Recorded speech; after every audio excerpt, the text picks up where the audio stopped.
Bonjour et bienvenue, aussi notre tour d'horizon économique, géopolitique et boursier. Nous sommes le jeudi 20 mai. Pour comprendre comment tourne la planète finance, c'est sur la bourse au quotidien et nulle part ailleurs. Et l'épisode du jour s'intitule « Les portes de saloon battent à toute volée, mais il n'y a toujours aucun cow-boy à l'horizon ». Oui, ce phénomène de porte de saloon, nous l'avons décrit à maintes reprises, avec un CAC 40 qui ne cesse d'enchaîner au sein de la même séance, voire parfois sur 48 heures, des écarts de 2% en valeur absolue pour revenir au point de départ. Mais les actions ne sont pas les seules à nous offrir ce scénario qui, au bout de 10 jours, commence à devenir rigolo. Il y a aussi les marchés obligataires, puisque si vous regardez par exemple les OAT, les Bund, eh bien depuis 10 jours, on gagne 3 points de base, on en repère, on en regagne, on en repère.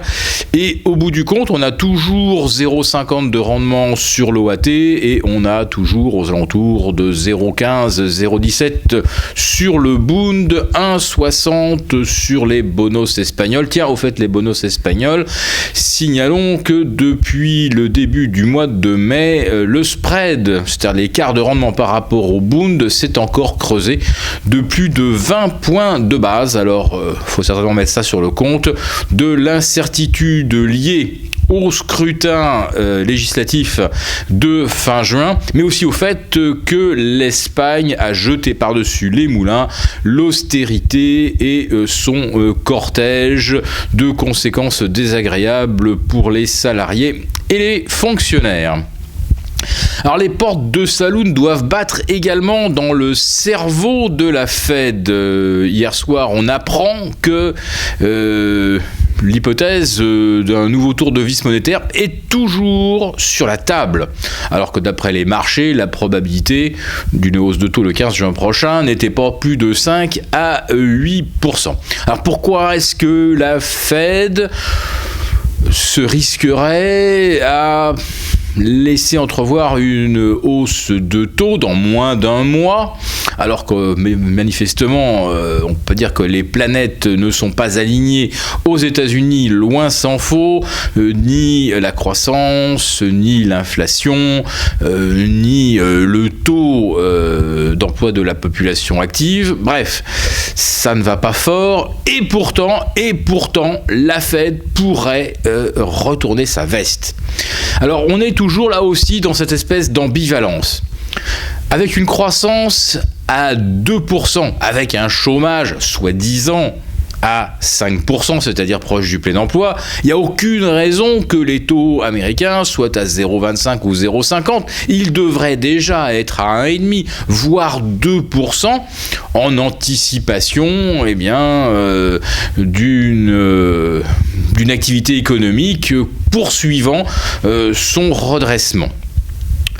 Mais si l'on compare les conditions actuelles à celles qui prévalait lorsque la Fed a levé ses taux la première fois au mois de décembre dernier, alors tout va plus mal qu'en décembre, mais en décembre, tout allait déjà plus mal qu'en octobre, et en octobre, tout allait déjà plus mal qu'au mois de septembre.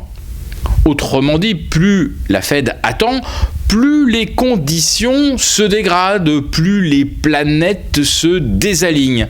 Oui, mais voilà, si la Fed n'a pas de calendrier pour monter ses taux, il faudrait néanmoins qu'elle parvienne à se reconstituer une marge de manœuvre. Ça, c'est la notion fondamentale, une marge de manœuvre au cas où les choses empireraient.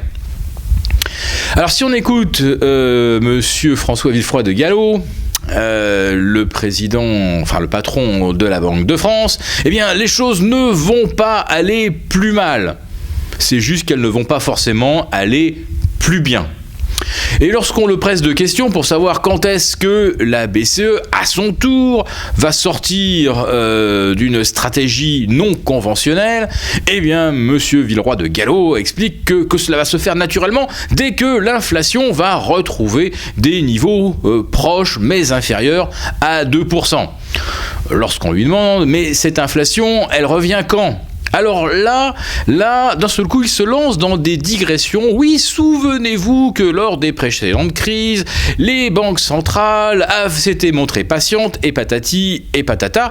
En fait, la Banque de France ne sait absolument pas quand l'inflation retrouvera les 2%, tout simplement parce que cette inflation, celle auquel elle se réfère, ne veut strictement rien dire. Car si vous intégrez dans l'inflation la hausse du coût de l'immobilier, le coût de la santé, le coût des études et j'irais même jusqu'à dire le coût de la constitution d'une retraite, parce qu'aujourd'hui, pour obtenir quelques milliers d'euros de dividendes ou de rendements obligataires, il faut acheter 40-50% d'obligations ou d'actions de plus qu'il y a 8 ans. Autrement dit, le coût de la constitution d'une retraite à rendement équivalent a littéralement explosé ces 8 dernières années. Et ça aussi, c'est une notion d'inflation que je considère, moi, comme absolument fondamentale, comme cruciale. Donc, la Banque de France se réfère à une jauge d'inflation qui ne veut strictement rien dire, qui ne reflète rien de concret pour l'épargnant. Alors si l'inflation ne fait rien, eh bien la BCE et la Banque de France donc approuvent l'activisme forcené de Monsieur Draghi. Tant qu'il n'y a pas d'inflation, il faut faire, il faut agir. Et si tout cela ne produit aucun résultat, eh bien ce n'est pas une raison pour arrêter. Donc, tant que l'inflation stagne officiellement autour de 0 à 0,2%, eh bien, la Banque de France va continuer. Et il n'est donc pas question de normaliser quoi que ce soit dans un avenir prévisible. Autrement dit, on va continuer de s'enfoncer dans la trappe à liquidité. Et la Banque de France continue d'affirmer que les choses vont mieux. Elle l'affirme, rien ne le démontre, mais elle l'affirme. Alors, quand on a une BCE totalement autiste par rapport à la réalité économique et qu'on a une Fed qui finalement change de discours tous les 3 mois, parce qu'en février, la Fed était devenue data dépendante. Maintenant, eh bien, non, il faut anticiper le retour de l'inflation, car on le sent, elle arrive, cette inflation. Il est évident qu'on peut raconter absolument ce qu'on veut, il n'y a toujours aucune trace d'inflation aux États-Unis, sauf peut-être au travers eh bien, du coût du carburant à la pompe. Mais tout cela, ça ne fait pas réellement de l'inflation. Cette inflation, elle existe déjà à l'état latent aux États-Unis, là aussi au travers de la bulle immobilière, de l'explosion des coûts des études, de la santé, etc., etc.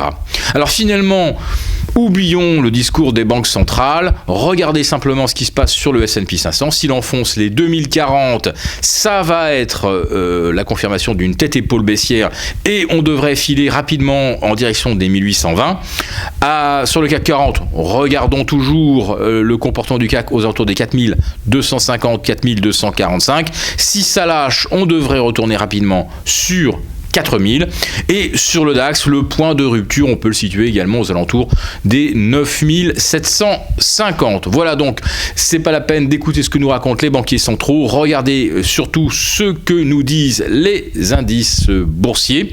Et puis en ce qui concerne votre portefeuille, nous vous rappelons notre conseil de la veille. Regardez un peu ce qui se passe du côté des fintech, c'est-à-dire en fait de ces nouveaux prestataires de services financiers. Soit ils s'en sortent seuls et font des levées de fonds qui leur assurent le succès, soit ils sont rachetés par les banques et dans les deux cas, ce sont des vecteurs de plus-value importants.